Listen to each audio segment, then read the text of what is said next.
So ever since I was a teenager, I've always been interested in writing, and writing has been something that I've enjoyed and that I've always imagined would be a part of my life. So as I found that spirituality became important to me, it really just became natural that writing about the spiritual life would be an important part of my mission.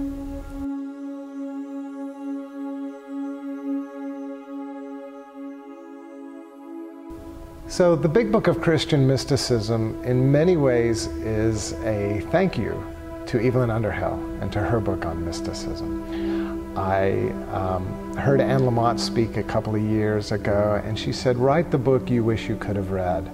So in many ways, that is the Big Book of Christian Mysticism. It's kind of a update, if you will, of Underhill's book. She published her book in 1911. My book came out in 2010, so it was about 100 years later. And my book is really a response to the German Jesuit theologian Karl Rahner, who said, the Christian of the future will be a mystic or will not exist at all. And that's kind of a challenging statement. And so my writing hopefully is kind of a meditation or a response to that. So in the book I look at what is mysticism. It's a big word, it's a scary word, it's very confusing. So I try to just kind of unpack that a little. And then I explore how the ordinary Christian man or woman can really incorporate the wisdom of the great mystics into their spiritual life.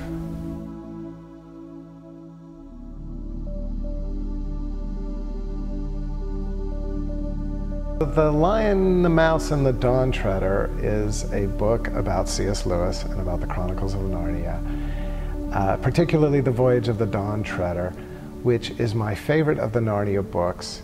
And even though it's a children's story, it's a story about the mystical life.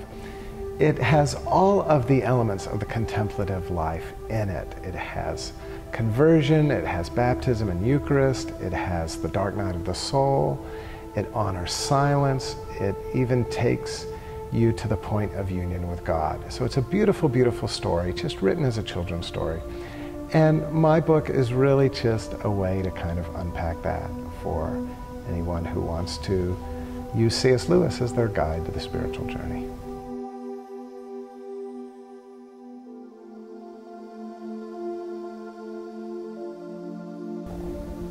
So Answering the Contemplative Call is also inspired by Evelyn Underhill. In her book Mysticism, she suggests that there are 5 stages to the spiritual life: awakening, purification, illumination, the dark night of the soul, and the unitive life. So what I did with Answering the Contemplative Call was I took the first of those 5 stages, the idea of the awakening of the self or the awakening of the soul to the call of God. And I looked at some of the writings of the great mystics of the past and just really tried to put together how that wisdom from the past can help the spiritual seeker today to really respond to that call to contemplation, that call to silence, that call to begin the journey towards union with God, and how we can incorporate that wisdom into our lives and hopefully respond, as the title says, hopefully answer that contemplative call.